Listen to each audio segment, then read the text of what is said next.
Hello, hello. Hold on. Hello, hello. Okay. Good afternoon. Okay, hold on. All right. Should we say hello yet? I'm officially. Right, hold on. Oh, yeah, yeah. 1 second.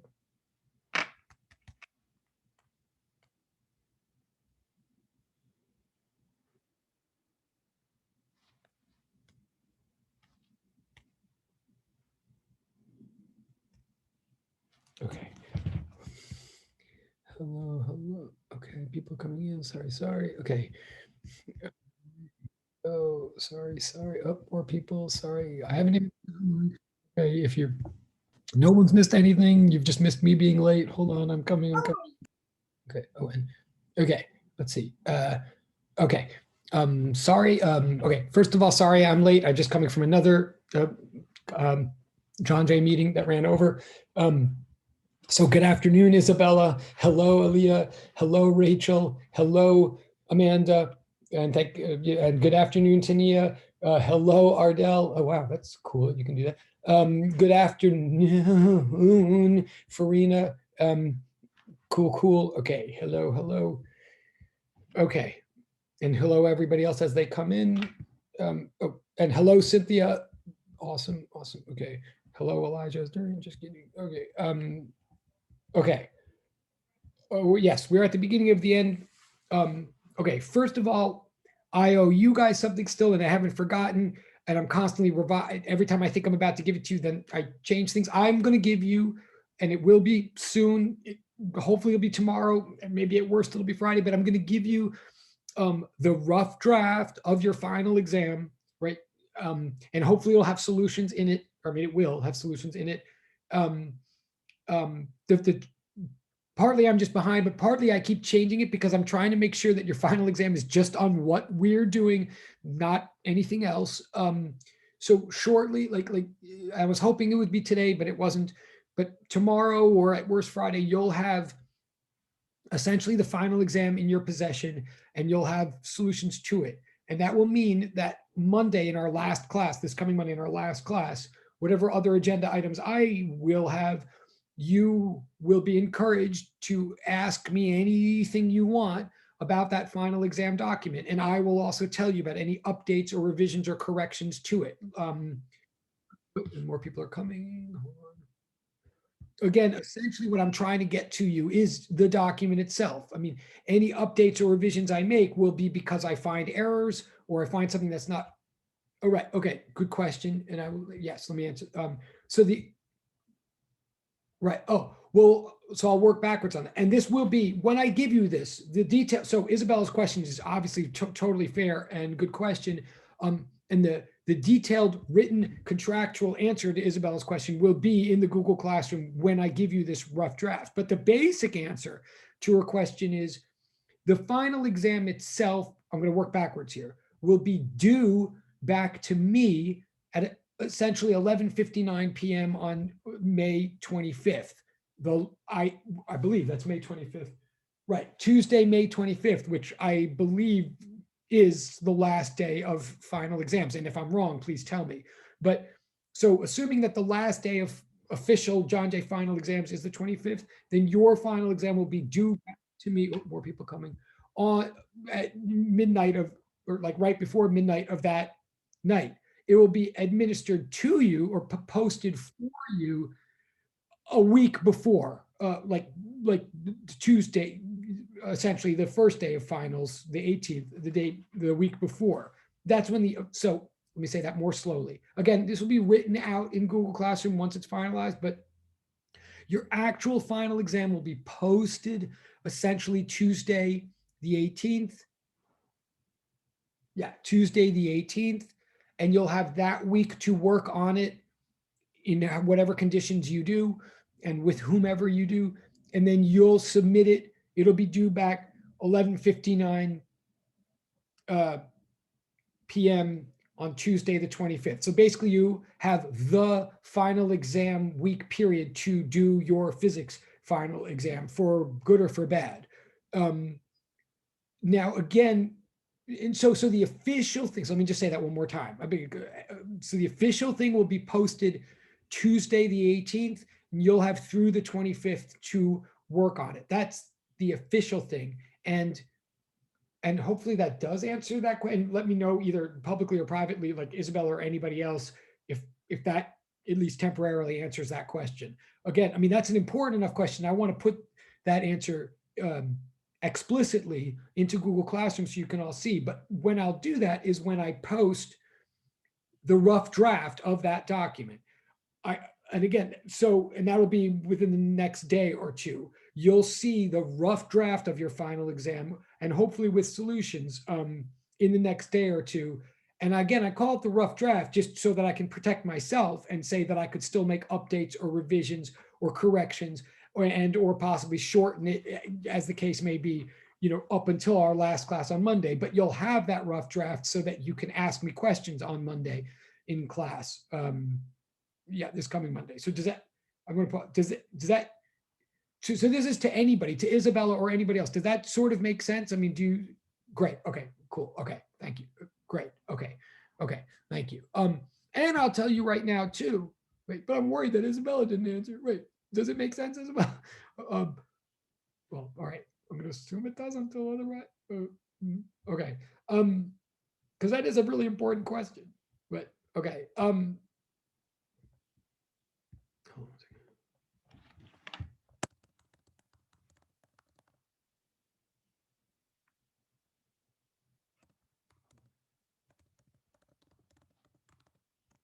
Now I'm actually getting a bunch.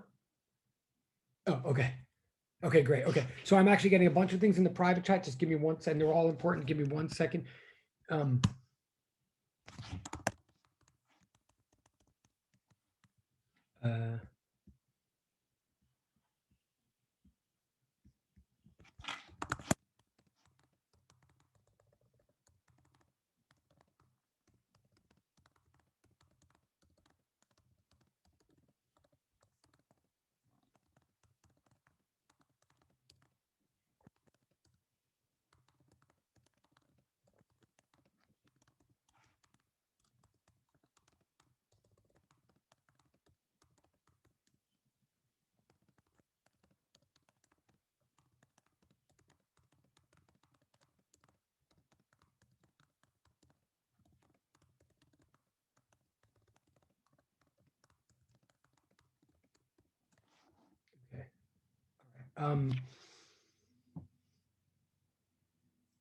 Right.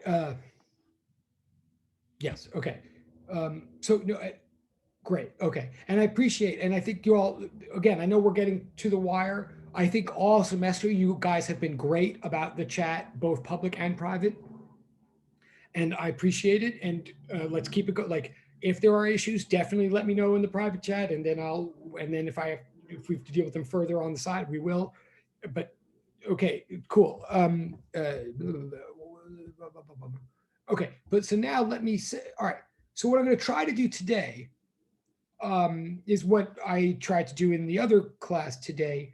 Like, I want to prepare you for the final exam, right? I don't have the document for you yet. Once you have the document, that will be one way of preparing. But in these closing hours, let me try to put in perspective for you what you can expect in the final exam and why. Or I'm trying to put the course together for all of you now, and that's what the final exam is an attempt to do.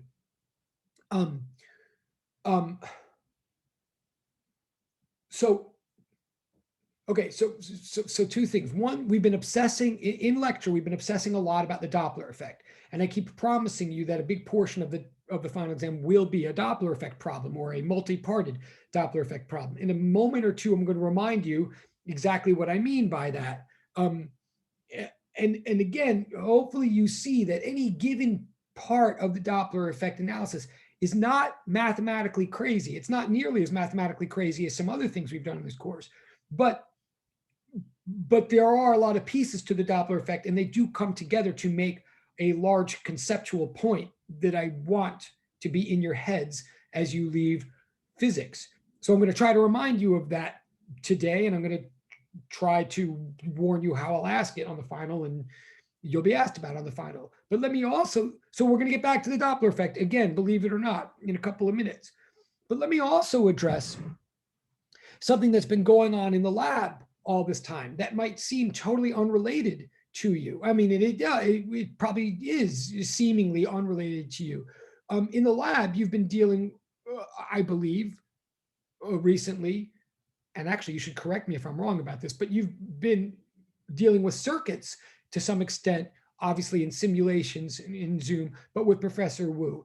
And that may seem like out of left field and might seem like it has no, and correct me if I'm wrong about that in the chat, but I believe circuits have come up in the lab, and certainly, yeah, I believe that. And I believe that that I've assured you, and I'm going to continue to assure you, that there will be a circuit problem on the final exam, and therefore it will be in the rough draft document that you'll get, even though we have not talked about it much in lecture. It's something that you've done in lab. So what I want to do today is at least explain to you like why you're responsible for both and what the two pieces of material, Doppler effect and circuits, have to do with each other. Because basically the final exam will be a Doppler effect problem, a circuit problem, and then one third question that's an attempt to tie everything together, one question about unthingy things in general. That's what I want to say, what I want to address right now. This course has been an attempt to discuss and analyze and learn about unthingy motion.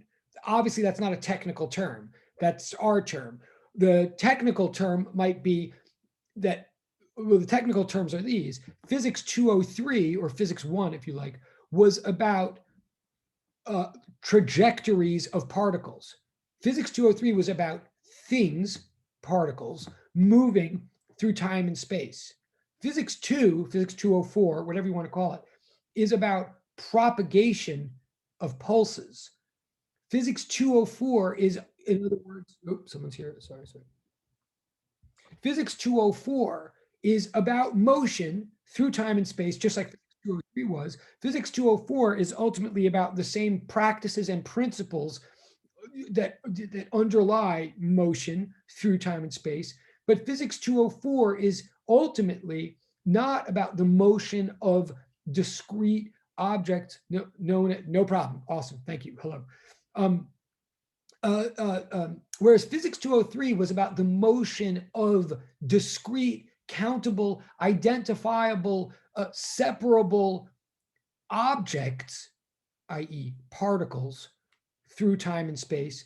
Physics 204 is about motions through time and space that cannot be associated with any particular or any identifiable or any countable or any discrete or separable object. Physics 204 is about the motion of things that are not particles, what I call unthingy things, but what we might more properly say that Physics 204 is about the motion of pulses, or the propagation of pulses, or the propagation of information, as opposed to particles. Like, information is a real term.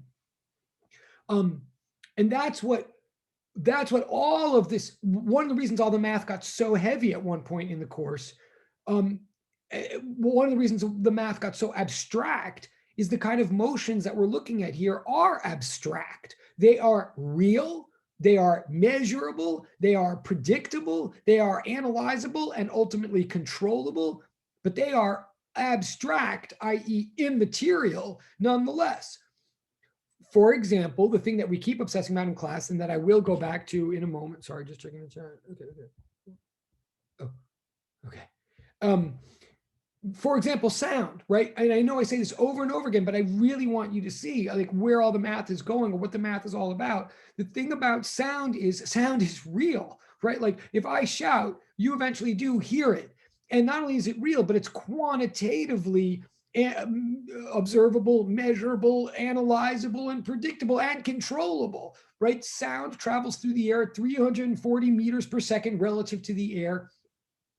And when sound travels from my mouth to your ear, there are actual real particles in the world actually moving according to the laws of physics. Only those particles that are moving in the world, in order for sound to travel from my mouth to your ear, those particles that are moving generally are air molecules, or air particles. And the thing is that even though air is the thing moving when I shout at you, there is no bit of air that is actually going from me to you, right? That's an enormous distinction between, like, that's enormously different from when I throw a baseball or even an electron or even a planet at you.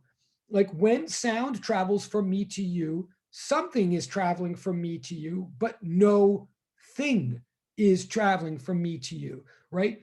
Sound is a very vivid example of what this whole course really is about, which is like immaterial motions. Now, what you're doing in the lab is the same thing. It looks totally separate. Like, I know you're dealing with electricity in the lab. Like, what's that got to do with anything? But let me take this moment to try to put the things together and say, when you talk about current, and again, like, there will be a problem on the final exam about circuits, and you'll see the practice problem in the rough draft of the document when you get it. You won't be shocked on Monday for the first time seeing it. I just haven't gotten it to you yet. But when you think about a basic circuit problem as you've solved for Wu, we have all these beliefs like V equals IR, right? I hope that's familiar, like, or I equals delta V over R, however you say it, Ohm's law, right? We say that the current going through a loop is directly proportional to the voltage produced by the battery, or in other words, the potential difference between the two terminals of the battery. So let's talk about this for a minute, like conceptually. One thing you're supposed to know for Wu, one thing you're supposed to have learned in lab and supposed to know for me, is that if you look at any one loop of a circuit, any one complete loop, any one circuit of a circuit, you're supposed to believe that through the whole wire, the current is a constant value, right? For example, you're supposed to believe that the current going through any two devices in series is a constant value. Current doesn't change from one point to the next point on a wire. To be sure, current can change if the wire branches, if all of a sudden you have a choice and the wire goes this way and that way, and charges can choose whether to go that way or that way, then some charges will go one way and some charges will go the other. That's true. But nonetheless, throughout any one branch of a circuit, throughout any one section of a wire, throughout any one loop of a circuit, current is supposed to be a constant value all throughout. And so I hope that's familiar so far. And you're supposed to believe that the current going through the wire is the result of an electric potential difference between two places in the battery that you might call the anode and the cathode, or you might call the positive terminal and the negative terminal, or whatever you call them. So you were given all these analogies. I mean, I know Wu likes to make analogies about like traffic going through bridges and tunnels from one part of New York City to another, or something like that, or analogies like that. And some people talk about, and maybe you remember from middle school or something, there's analogies that people make of like water that's brought up to a high place on a hill so that it has a lot of gravitational potential energy, and then the water is dropped from that high place so that it flows down the hill, and that's supposed to be analogous to current, right? And all these analogies are good and helpful, and it is absolutely true that you should view electric potential energy differences as analogous to gravitational potential energy differences. Like, that is all helpful and true. But something that might have confused you, something that might still be confusing you, or something that might be hard to get used to in these analogies is, like, if I lift water to a high place and I give it a lot of gravitational potential energy, and I let the water fall down to a lower place, and I think of the motion of that water, or I let a lot of water keep falling, like a waterfall, like I let a river continuously flow from one high altitude to a lower altitude. What might occur to you at some point, or maybe what unconsciously occurs to you and then maybe confuses you, is that when we bring things up to a high altitude and give them a lot of gravitational potential energy, then those things start falling and they lose gravitational potential energy and they gain kinetic energy. And so when things fall, they get faster and faster as they fall, right? They don't fall at a constant speed. They accelerate, like, due to gravity when they fall. And so by the time you get to the bottom, when there's very little gravitational potential energy, left, you have a lot of kinetic energy. Things are moving very fast. Whereas in the middle, they're not. They're moving slower. That might confuse you, that analogy, because that's not what we're saying in a circuit or in a current. In a circuit, we say charges are coming out one terminal of the battery and they're starting to move around the wire, and we call that current flow. But then we say the current is the same, whether we're like looking at a spot right near the positive terminal of the battery, or whether we're looking right near the negative terminal of the battery, or if we're looking at somewhere in the middle of that loop. We say the current is the same all the way around. And you should say that, and you should be saying that for Wu, and you should say that and believe that for anything that might be on the final exam. Current is constant throughout any and all parts of any loop of a circuit. So what I'm here to say is, whoa, like, and I'm not trying to confuse anybody, especially not at this late stage in the game, but I'm trying to say, let's think about that for a minute.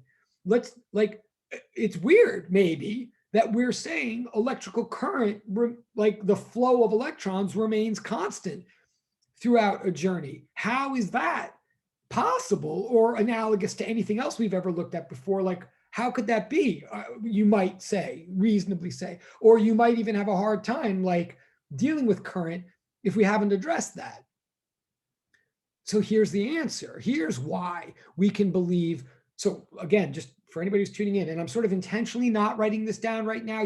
I would encourage you to take notes on what I'm saying. I'm trying to put these things together, but they're a little hard for me to write down, at least this way. So what and I just lost everybody. Hold on. Sorry, what's going on? Okay. So what I'm trying to say right now, oh my God. Okay, what I'm trying to say right now, partly I'm just trying to address some of the things you've been talking about in lab. And if you've never talked about circuits in lab, someone should let me know fast in the chat. I believe you have talked about circuits in the lab.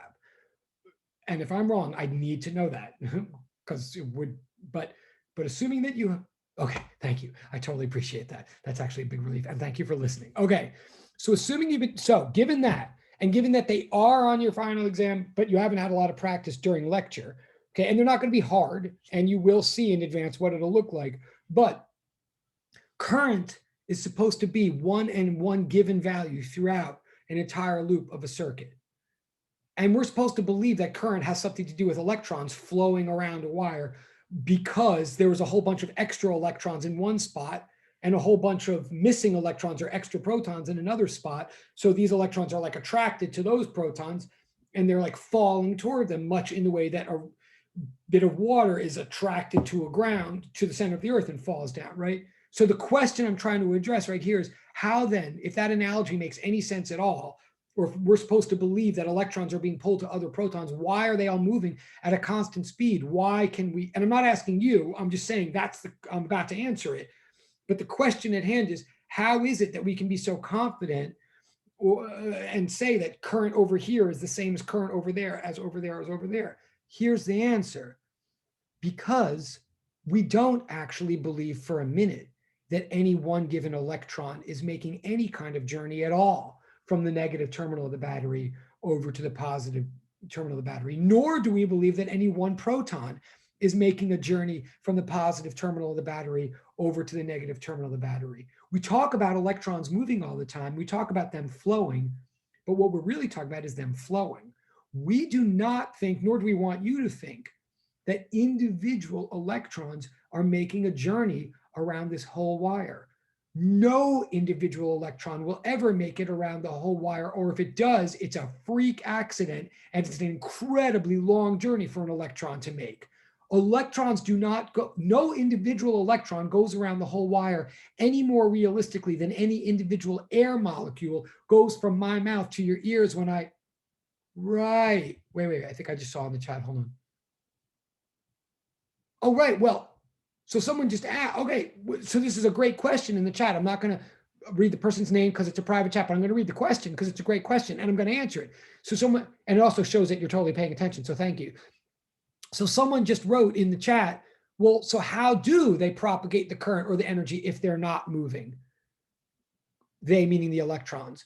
Great question. And in fact, the question almost answers itself because of the use of the word propagate. Here, yes, awesome. Awesome. Someone else in the chat just put, do they move like waves? Yes, that's the point of the course. That's great. And that's why the use of the word propagate was a great use of the word. So I'm very proud of both, very thrilled, and I'll remember forever that those two people just did that. But let me say to everybody, let me back up. And it's not just about those two people, obviously. And people can still put in the chat if you want. I mean, I'm not here to test you. I'm here to help you with the test. But right. So, okay. Right. So now I see in the chat someone saying, but wait a minute, isn't a wave motion a motion? So wait, I'm confused. Someone just wrote in the chat. Right. This is what I'm here to say. This is like the whole issue. I'm not saying electrons aren't moving. They are moving. Wait, I'm not saying that in a wire or in a current that no electron is moving at all. No, electrons definitely are moving. In fact, there wouldn't be current if electrons weren't moving. Electrons are the things moving. But what they're not doing is making a whole journey across the whole wire. Each individual electron is just shaking back and forth in its little neighborhood. It's doing a little Brownian movement thing, if you remember from other classes, or a little, what do they also call it? Drift velocity thing, they call it in some classes. Each individual electron is just shaking back and forth. So one electron down here at the negative terminal of the battery is going like, right. And next to it, another one's going right. I'm looking at the chat. So yes, like a chain. Right. So one electron's going right. And the next electron's going right. And the next electron's going right. So what each electron is doing is precisely what each air molecule is doing when I shout from me to you. Each electron is just oscillating harmonically in its little place.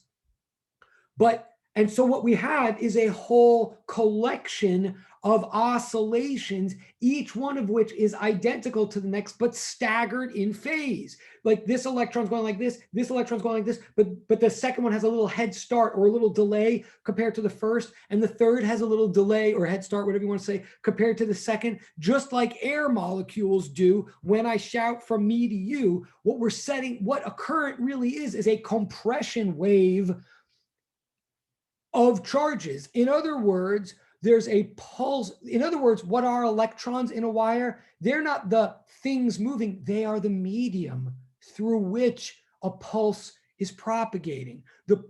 It's just like, and it really is like air molecules in the sense that the electrons, in fact, aren't even literally going up and down. It's not a transverse wave. It's not that and not that this really matters, but just in terms of picturing it, and also to tell you why we obsess so much about sound for so long, because once you understand sound, which is the familiar, like real world phenomenon, once you can really picture sound and see what's going on with sound, you really can understand all these other phenomena, even microscopic phenomena, a lot better. What I'm saying is, when I shout to you, there's a bunch of air between us, and the only thing that moves at all is air. But no individual item of air goes from me to you. Each individual particle of air just oscillates harmonically back and forth along the axis that points from me to you, right? It doesn't actually vibrate up and down. It vibrates back and forth. So the air molecules get closer and farther and closer and farther and closer, like a slinky wave, like not like a slinky wave, but like a slinky wave, if you know what I'm saying. That's what sound is. Sound is a compression wave through air, or sometimes people call it a longitudinal wave through air. Again, the oscillations are parallel to the direction of propagation. And the propagation that you ultimately get, remember, propagation is the word that we use to mean motion when there is no actual thing doing that whole motion, right? Propagation is the word we use for motion when what we're talking about is a pulse, a disturbance in a medium, rather than a thing itself. So again, with sound, when I talk to you, all that's moving is air molecules, but no individual air molecule goes from me to you. Or if it does, it's a freak accident. It has nothing to do with the actual phenomenon. When I shout from me to you, and again, I'm not talking about the internet or anything like that, like just pretending we're all in the same room right now. If I shout at you, I vibrate some air I oscillate some air molecules over here near my mouth, and go, and then the ones next to them go, and the ones next to them go, and so you get these pockets of air molecules that are closer together and far apart, and closer together and far apart. And they're called compressions and rarefactions. They're like crests and troughs, only they're like this way rather than this way. Okay. And it means there's zones of air that are high pressure and then zones of air that are low pressure and zones of air that are high. And that's what a sound ripple is. It is a ripple through air. What I'm now arguing is one of the reasons you spend so much time on electricity in the lab, even though it doesn't seem to have to do with anything, it totally has everything to do with everything, because it's another example of an unthingy motion. Electrons are necessary, absolutely necessary, for the current to flow through those wires. You wouldn't have current if we didn't have electrons. And in fact, we have to have a whole bunch of electrons all sitting around in the wire. Like when, in other words, the electrons are already in the wire. When you turn on the battery, you're not introducing new electrons to the wire. The wire is already made up of protons and electrons and stuff like that. But when you turn on the battery, what you're sending is a pulse through the medium of those electrons. Just like when I shout, I'm not making new air. I'm just sending the air into a very, very highly organized, highly particular dance of oscillations. Like what a wave pulse is an oscillation of oscillations, right? Like each little air molecule is oscillating. But so if you graph what each air molecule is doing as a function of time, you get a cosine graph. But then if you also just graphed a picture of the whole thing, like where the air molecules are as a function of distance, you would get a cosine graph. That's the whole point of lab 4, is that what a wave pulse is cosines in space and, in time and space. Same thing with a current. What a current is propagations of a pulse through the medium of electrical charge, or of electrons. The electrons are already there. We're not sending new electrons through, and we're not in fact sending any individual electrons through.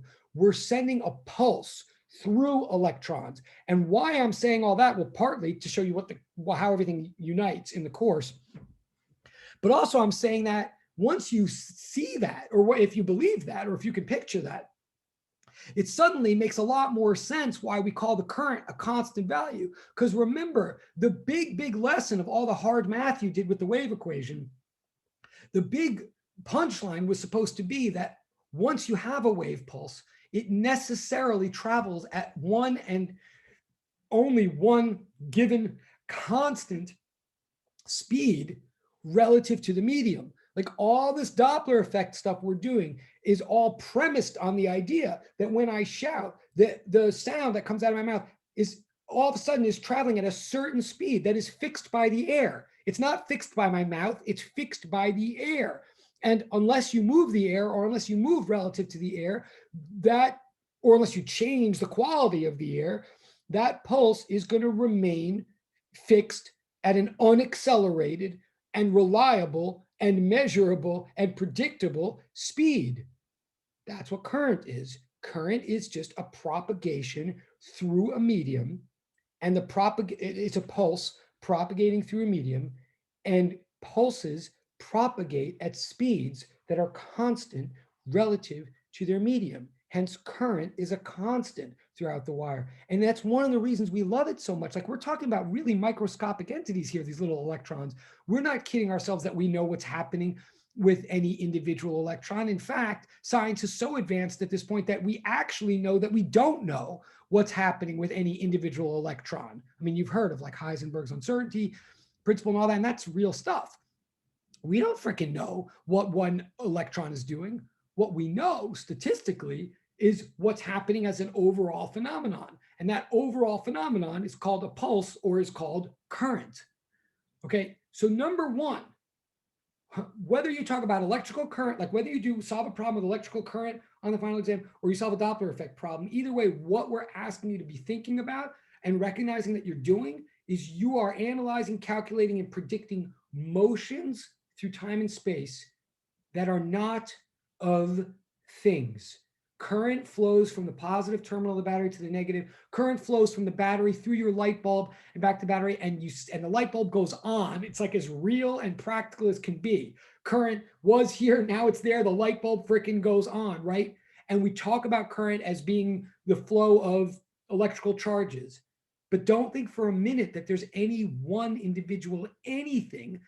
Like, there is not one thing that went from the battery to the light bulb. There's a dance, there's a phenomenon, there's a overall staggered collection of motions that's going through the light bulb, just like sound goes from me to you. Okay, I don't know if that, I mean, that's my conceptual overview. That doesn't necessarily help you solve problems, I know, but that's one important thing to understand about this course is we're here to discuss unthingy motions. Let me take a breath for a second. Okay. And again, one thing I have to, I'm trying to put this all together today, but for some reason, I know that if I write these things down, I'm going to get bogged down in the wrong direction. So I'm really imploring all of you to stay with me and try to write these things down. Like whatever I'm saying today is relevant to your final exam and to the end, but for good or for bad, I'm just saying them today, but they are real. Okay. And you can replay the tape or whatever later. Like I'll post it, but, okay. So there's going to be a circuit problem. There's going to be a Doppler effect problem. The circuit problem, it's not going to be crazy or anything like that, but you'll have to be able to analyze.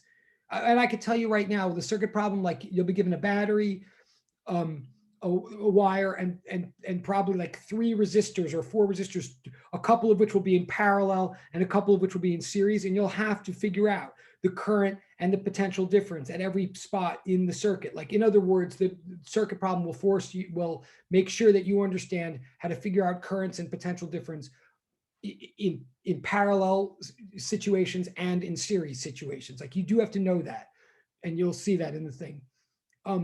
With the Doppler effect, I know I keep saying this, but let me say it again. And now I'm going to say it a little bit more expansively.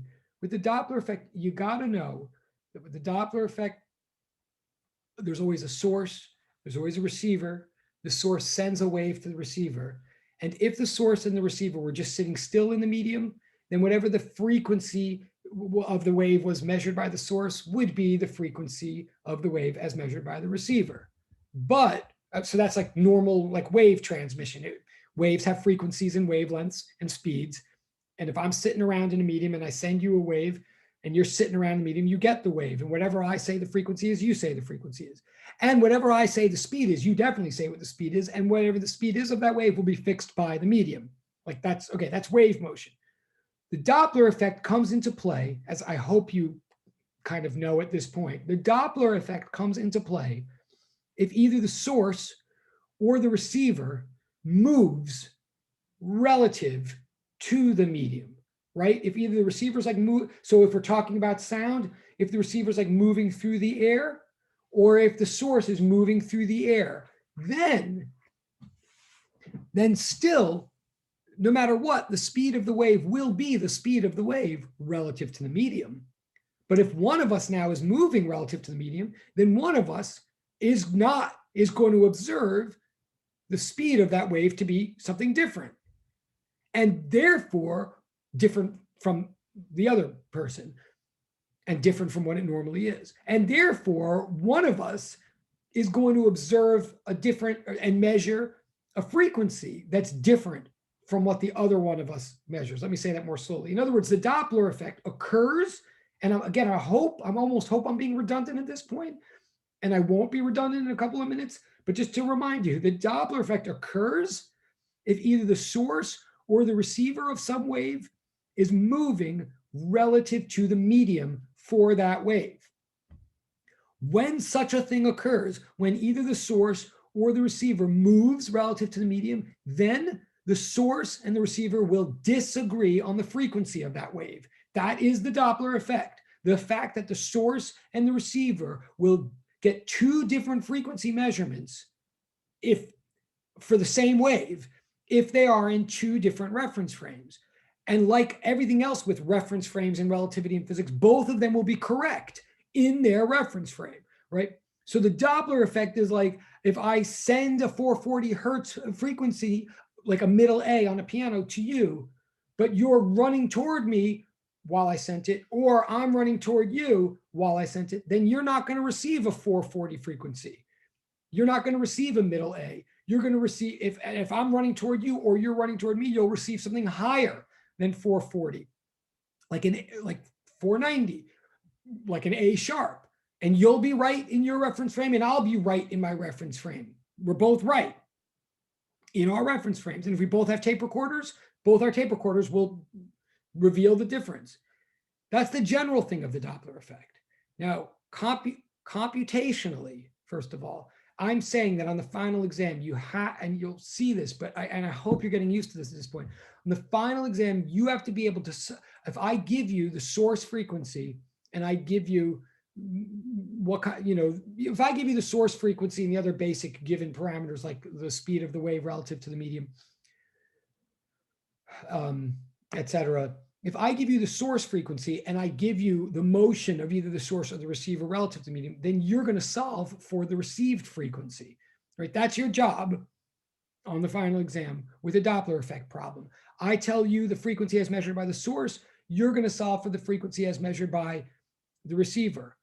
You're going to be able to do it. You need to be able to do it in any of 4 cases that I give you. I don't know if I'll give you all 4 on the final exam, or if I'll give you 2 or whatever, but no matter which one of 4 cases I give you, you should be able to solve. And again, what I mean by the 4 cases are receiver approaching, or source approaching, or receiver receding, like going away, or source receding, going away. Those are what I mean by the 4 cases. And the way you solve is the same. Like the procedure that you use is the same for all those 4 cases. And again, the procedure is one that is in our notes and that Wu went over. The procedure is not the Doppler effect equation that you find on the web. I'm warning you again, because I know someone's there is a Doppler effect equation on the web. And I'm not saying it's wrong. I'm just saying it's horrible. And I'm saying that our final exam is designed to weed out anybody who just tries to plug and chug blindly into that equation. First of all, you're going to get yourself in trouble if you, it really causes problems, trust me, if you just try to plug and chug blindly into that equation anyway. But also, we're obnoxious and we're designing things so that if we see that equation on the final exam, we're like, it will not be helpful to your performance on the final exam. So the procedure you got to use to solve the Doppler effect is the one that we're discussing in class, where you first solve for the wavelength according to the source, and then you use that wavelength according to the source to solve for the frequency according to the receiver. I'm saying that fast because, again, I think it's like in all your notes and everything. Here's now where I want to slow down. And I know I've said this before too, but I really want to slow down and make this as clear as I can. If you practice with that procedure, if you practice with the numbers we've given you, or if you're smart and you make up some other numbers and just like, which you totally can, just make up some other numbers and see if you can get, and do it with your friend, like make up some numbers, like take our 40 meters per second and change it to 80 meters per second, take our 440 hertz and change it to 256 hertz, whatever, and just see if you get the same answers as a friend, right? If you practice, you'll see that you can get the received frequency in any one of those 4 cases by using the same procedure. And one thing you'll find, if you do the procedure correctly, what you'll find is every case will give you a different answer, right? You'll find that whether the receiver is approaching or the source is approaching, for example, right? And let's stick with that for a minute. This again is what I was trying to say Monday.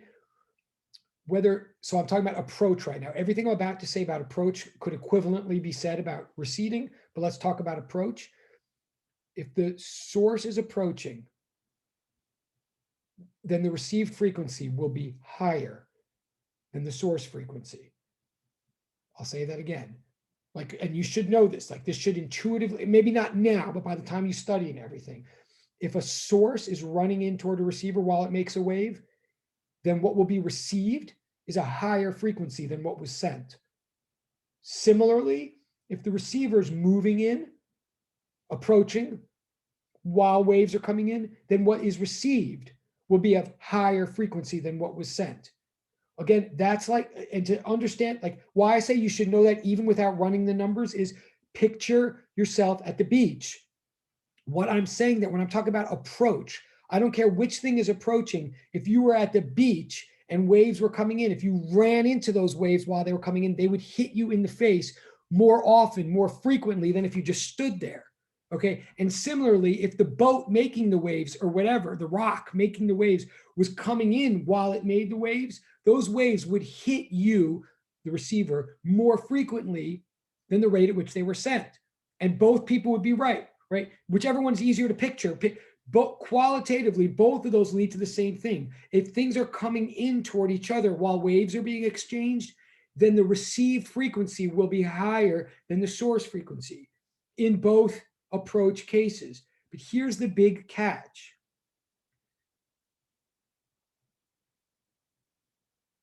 I just want to say this as carefully as possible. The big catch is this, and this is what I want you to be able to do on the final exam. If we were to do this, well, the big catch is this. Even though receiver approach and source approach, both of those cases will yield a received frequency that's higher than the source frequency. So they'll both yield the same qualitative effect, which is a increased frequency. They will not produce the same quantitative effect. If the source comes in, the received frequency will, in the case of our numbers from Monday, if we're using all the numbers that we've been saying in class, like a 440 hertz and a 40 meters per second approach speed, if the receiver is approaching at 40 meters per second, instead of receiving 440 hertz, it's going to receive something like 493 hertz. Whereas if the source is moving in, it will receive something. If the source is moving in, the received frequency will be higher than 440 hertz, but it won't be like 493. It'll be like 499. I'm saying the received case and the source. Oh God, I'm saying the receive approach case and the source approach case both yield a higher frequency than the source frequency, but two different higher frequencies. They are two distinct cases when we're talking about waves. If we were doing this with particles, which is the comparison I'm going to ask you to make on the final exam, if we were doing this with particles, a lot would be very similar, except for that thing that I just said. So I'm going to say this now more slowly. And I know I said this Monday, but I want you, but this is what I want you to see by the time you end this course, because it's that subtle and it's that big of a deal. So imagine for a minute, imagine for a minute, and I don't know if this, imagine for a minute that I'm not sending you waves. I'm sending you a stream of little particles like BBs out of a machine gun, a BB gun that's a machine gun type, like, right? So imagine I'm shooting BBs at you, like one every second, like a lot are coming out, but it's BBs, not sound waves, right? So if I'm shooting at you BBs and one is coming out every second, if you're running into me while I shoot them, I hope you are starting to see that you would receive more than one every second. Like I'm shooting one every single second, right? And I'm shooting them all at a constant speed, let's say. I'm shooting them all at a constant speed. And I'm not doing anything else tricky. So I'm shooting one every second. I'm shooting at a constant speed. So they're all going to be a constant length apart from one another, right? Like maybe they're each going to be 1 centimeter apart or something like that. And they're each being fired 1 per second. Well, if you're running toward me while I do that, then like one hits you, right? And then the next one is like a centimeter behind, whether you're you or me. Like we would both see from a helicopter, like that each one of them is like a centimeter apart from the next. There's like nothing that can be done about that. The wavelength will be agreed upon by both of us, just like in the Doppler effect. But if you're so one hits you, but one hits you and the next one's like a centimeter away, but you're running toward it. So like it would have taken a second for it to get to you, but you're running toward it. So you're making it easier on it to hit you. You're approaching it while it approaches you. So it's going to take less than a second for it to get to you, right? Like I wait 1 second between each BB maybe, but you don't have to wait a full second for each BB because you're running toward them, right? So I'm saying so far what I'm saying is if I shot particles at you and you ran toward them, if you were the receiver and you were approaching me while the particles were coming at you, you would receive them at a higher rate than I sent them. That is just like the Doppler effect so far, right? I'm talking about particles now, not waves, but I'm saying so far it's just like the Doppler effect. So you might even say, oh, so the Doppler effect applies to particles just as much as it applies to waves, one might say. But here's the subtle nuance. Scratch that idea and say, all right, I'm still shooting at you one every second, and I'm still shooting them all at 1 meter per second. And so they're each like 1 centimeter or whatever apart from each other. If instead you stood still, but I ran toward you while I was shooting, and let's say I ran toward you at whatever speed that was that a minute ago we were having you run toward me, right? So if I run toward you while I'm shooting, then there too, you would receive them more frequently than I was shooting them. The same logic would happen. Like I shoot one and it goes out, but then and I wait a second to shoot the next one. But during that time, I run toward it. So I shoot again. And now they're going to be closer together. And now by the time they get to you, they're going to hit you more frequently than they would have if I were just standing still. And again, that sounds like the Doppler effect. Whether you approach me or I approach you, you will receive these entities more frequently than I sent them. And still, hopefully, if you're following me, that's just like the Doppler effect. The big, super subtle, but super important distinction is that here in this case of particles, whether you run toward me or I run toward you, the increased frequency, the Doppler shift, the higher frequency that you would receive, the frequency that you receive that's higher than the one I sent, that's going to be the same whether I run toward you or you run toward me. It's not going to be, the received frequency is not going to be the same as the source frequency.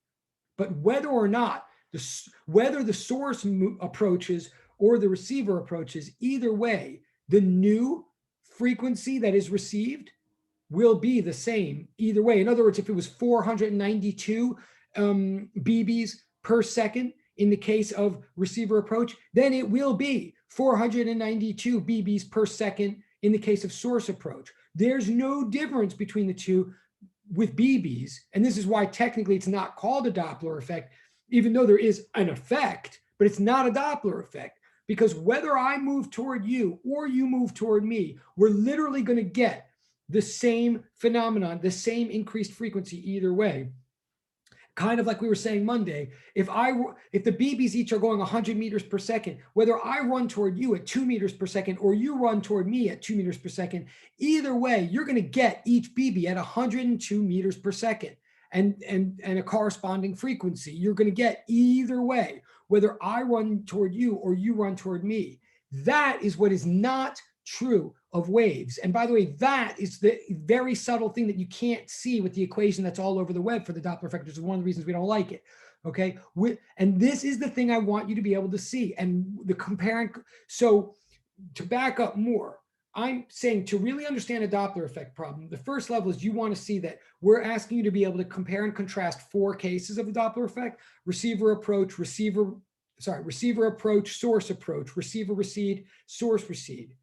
But what we're really saying now that the year is ending and now that I have like a class and a half left to really put this all together and focus, we're really asking you to analyze 8 cases. I really want you to be able to see what would happen in the 4 different cases of a wave being sent from me to you versus what would happen if I sent a stream of tiny particles from me to you. You should be able to crunch the numbers either way. The difference, and you should just be able to follow the same procedure either way. Technically with BBs, it's not technically a wavelength anymore, it would just be a distance between BBs, but it means the same thing ultimately. You should be able to run the calculations either way. And the one axiomatic difference between the 2 situations is with waves, each pulse will travel at a speed that is constant and fixed and given by the medium and is not in any way altered or affected by the source. Like it doesn't matter how fast I run forward or backward when I send waves to you, no matter what, they're going to come out of if they're sound waves, they're going to come out of my mouth and go at a certain speed that's fixed by the medium. It's not fixed by me, it's fixed by the medium. But if I shoot BBs at you, even though we can run all the numbers similarly, and we will, and you can still talk about how far apart BBs are, and you can talk about how often they hit you. You can talk about the speed that each BB goes, just like you can talk about the speed of each wave pulse going. The difference with BBs is the speed that the BBs come out of a BB gun is totally dependent on how fast the BB gun is going, not at all dependent on any medium between the BB gun and you, because there is no medium that's relevant to BBs when they're shot from me to you. It's a subtle point. But what we're ultimately saying is know your 4 cases of the Doppler effect as it applies to waves and be able to contrast them with 4 cases of a seeming Doppler effect if it were to occur with particles. And what I'm really trying to say in sum, if you can, so that you can really follow this or do this on the exam, with the Doppler effect as it applies to waves, you should get 4 different answers for the 4 cases. 2 of them will be very similar to each other, but different, like receiver approach and source approach will be similar, but different answers. And the other 2, receiver recede and source recede, will be very similar, but different answers. If you do 4 cases with particles, you're not going to get 4 distinct answers. You're going to get 2 pairs of identical answers.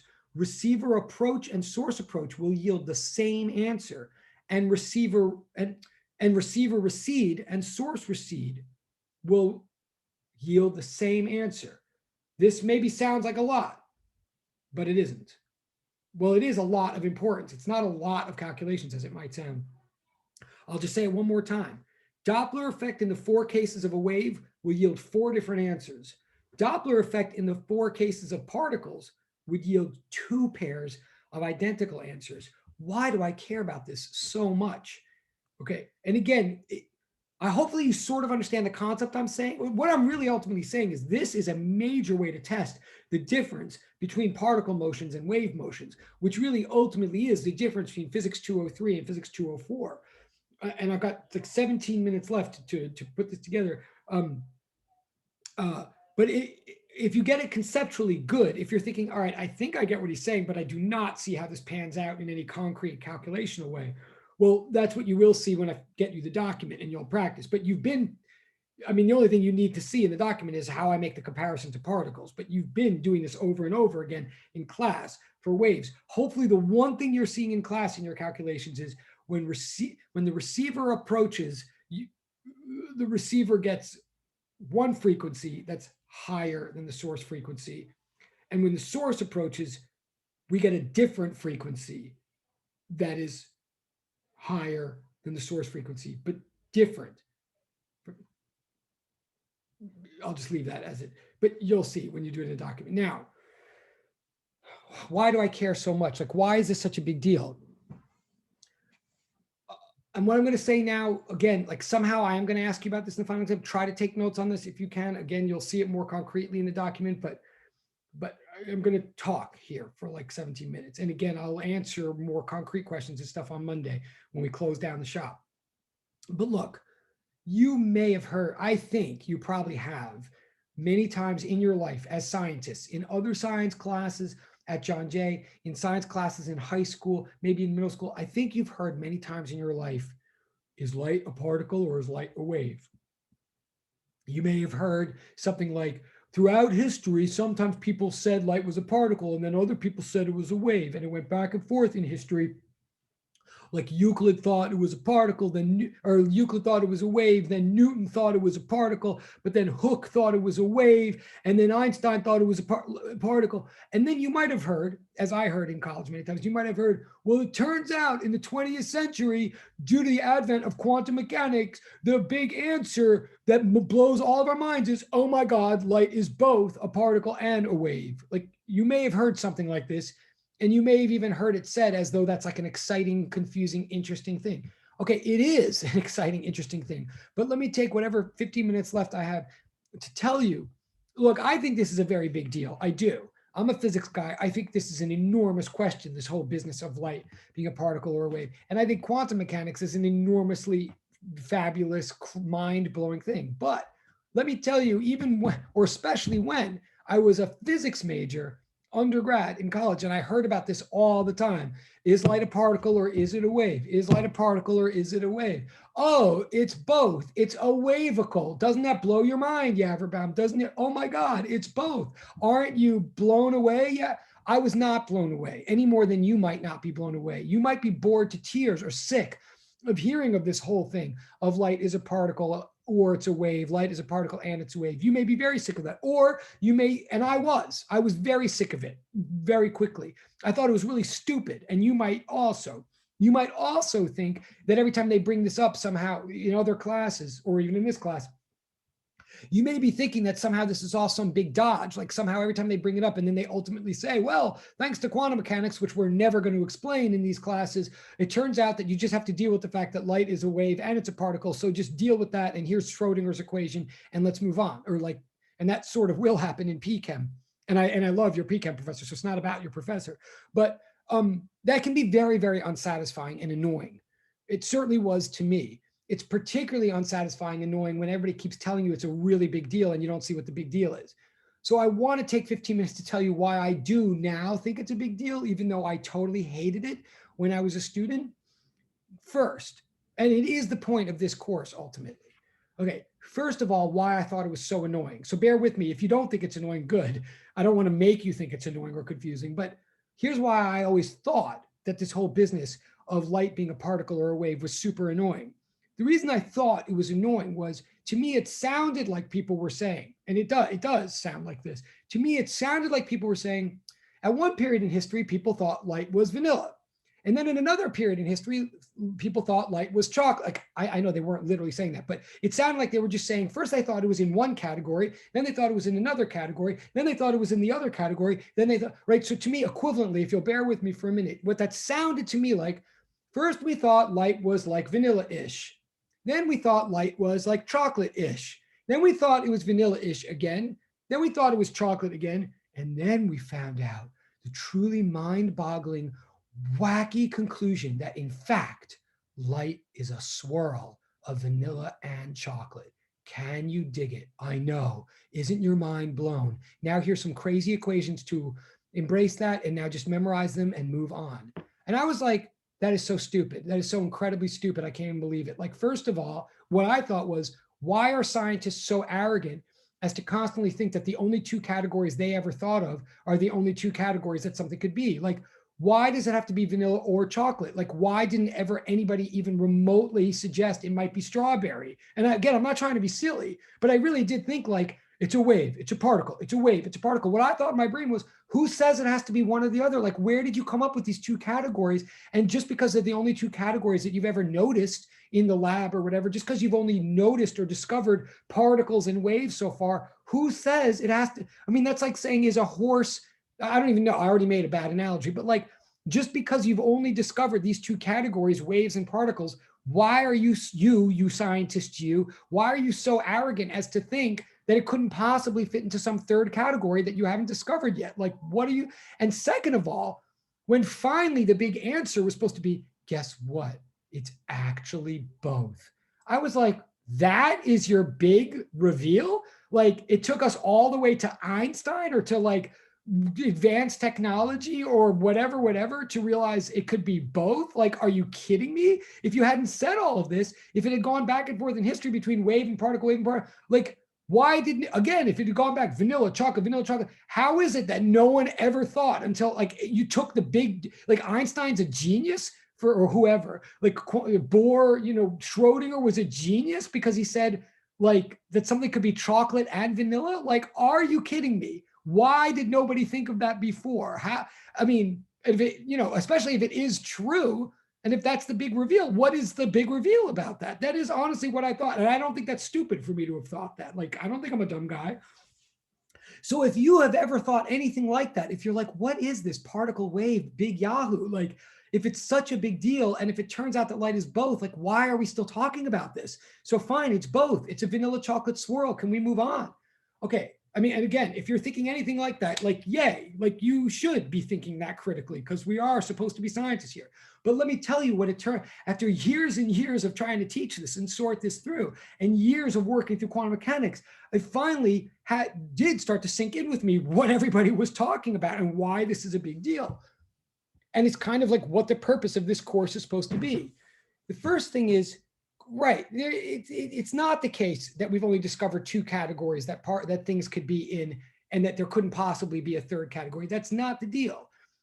It's actually improper and confusing for people to ask, is something a wave or a particle? That is already a badly phrased question, and part of the reason that we all turn off when we hear it over and over again. That is not actually, the question is not actually, is light a wave or a particle? Like, that question already kind of doesn't even make sense.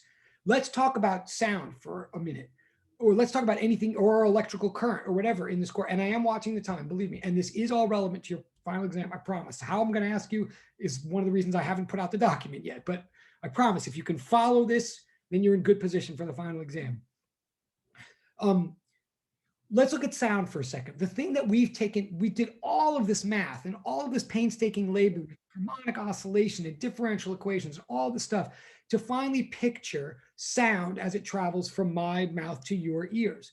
And the thing that you want to ultimately understand about sound, the thing we're trying to say is that the motion of sound is unthingy motion. The motion of sound is a propagation, not a trajectory, i.e., what we're really trying to say is no matter how advanced your technology could ever become, and we know it could get more advanced. We don't think we're the end of the technological line, but no matter how advanced your technology could ever be, no matter how closely you could look at the air between me and you, no matter how powerful your microscope or your oscilloscope or whatever is, you're never, ever going to find a bit of sound. There's no such thing as a bit of sound. There's no such thing as a sound, or put maybe more rigorously, there's no such entity as a sound particle. There is, when sound travels from me to you, no individual thing travels from me to you. And I'm really saying two things when I say that. One, I'm saying there is no such thing as sound, period. Like, if there's no, we need to have a medium between me and you to send a sound pulse from me to you. If we remove them, like, it doesn't have to be air, it could be water or it could be wood. But if we remove the air or the water or the wood entirely, we just have empty space between you and me, there is no traveling of sound from me to you. Like, I can't make a sound thing and send it to you. There is no such thing as a sound thing. And it's not just because we haven't discovered it yet. It's that we know if we remove the medium, we remove the sound. More to the point, you could say, oh, so we put the medium in like air. And we say, okay, well, there are air molecules moving. Like there, and this goes back, by the way, to the private chat question about currents before. When I shout from me to you, there certainly is motion and there certainly is things moving.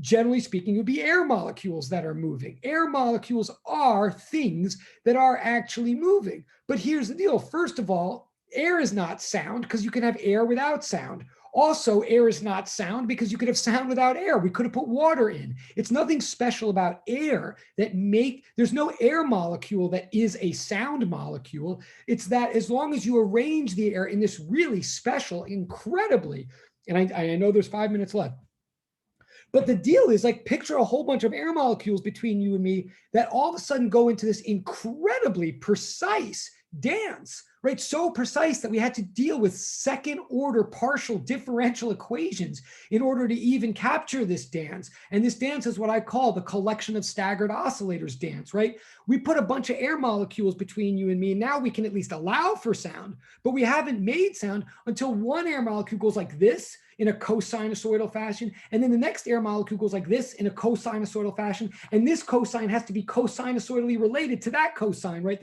Right, and blah, blah, blah, blah, blah. So you get this pulse through the air molecules that goes to you. Something goes to you that's so real that you hear it, and so real that you can measure it in space and time, and you can predict it, and you can analyze it, and you can even control it. It's totally real, but it's not a thing. There is no sound thing. There is no sound particle. There is a sound phenomenon, right? So that's already cool to me. But when people ask, is light a wave or a particle? The better way to ask it is the motion of light wave motion or particle motion? And once you put it that way, then you realize even that still sounds like, okay, fine, is the motion chocolate or vanilla? Whatever, can it be strawberry? Can it be a swirl? But really, if you're really following what we're trying to say in this course, then asking, is this motion particle motion or wave motion, is really asking. If you ask, and I know there's 3 minutes. But if you ask, is the motion of light particle motion or wave motion? What you're really asking, what Euclid was really asking, what Newton was really asking, what Huygens and Hooke and Einstein and Young were really asking is does light actually exist or not? When you're asking, is it wave motion or particle motion? Sorry, let me say that again. When you're asking, is it particle motion or wave motion? The much better way to ask the question that makes it much more vivid and real to my mind is it particle motion or not? That's what we're asking. Is there a thing that is coming from the sun and coming down to planet Earth, or from the light bulb and to the floor, or not? Like, that's a question. Like, I can ask it about sound. Is the motion of sound actually associated with a thing or not? And the answer is no. Sound does not exist as a thing. It exists as a phenomenon. It's not a noun, it's a verb. Like, that's saying something very real about sound. There is no such thing as a sound particle. There is a such thing as an electron. There is, I mean, in science anyway, there is a such thing as a proton. Like, this is not an artificial distinction. This is a real distinction. Electrons exist. Sound particles do not. Sound is something that a bunch of particles do. So when people ask, is light traveling as a particle or a wave, they're really asking, is light traveling as a particle or not? Which is to say, they're really asking, does light actually exist or not? That's a real question. And when you put it that way, and I know there's one more minute, when you put it that way, then there really are only two categories, right? Because if I ask you right now, am I an elephant or not? There is only two possible answers. I either am an elephant or I'm not. If I say, am I an elephant or a gorilla? Well, then you could say, well, you might be a monkey. But if I say, am I an elephant or not? Or if I just say, am I an elephant? You have to say yes or no. Does light exist? Yes or no? That's the question that's been asked by centuries. And the reason nobody ever thought to say it's both is that's literally saying light exists and it doesn't exist. That does not make sense. That's why nobody said it until the 20th century. It does not make sense to say something is a wave and a particle at the same time. It's not just like saying it's vanilla and chocolate. It's saying it exists and yet it doesn't exist at the same time. That's why everybody wanted to know whether light existed or not.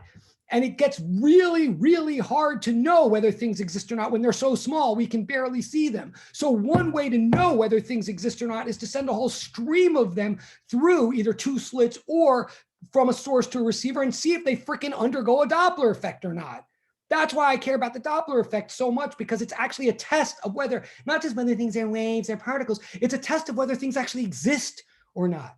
And what's really weird is it does turn out with light that depending on how you do the test, it either passes or fails under different conditions. That's not on your final exam. But yeah, it's really freaking weird that light, when you start shooting it out of guns so slowly that you think you're shooting one bit of light at a time or not, like once you have a technology that is advanced enough to make us think that we could shoot out what we think is one bit of light, but we're not sure because they're so small and they're so weirdly behaved, it actually depends on what we do, whether light reveals itself to actually exist as little bits or not. That's the weirdness of quantum mechanics, that literally light will not tell us whether it exists or not when we look closely enough at it. And if we don't look closely, we definitely don't know.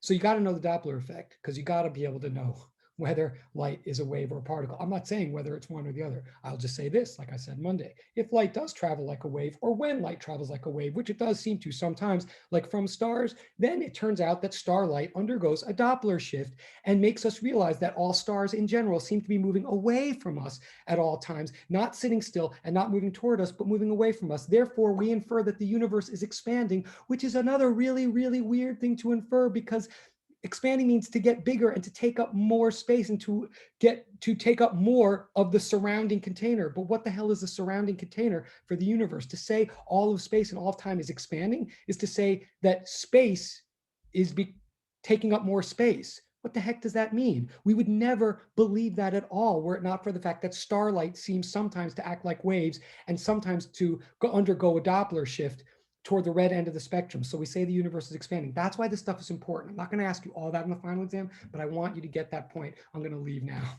But thank you very much. I'll see you Monday.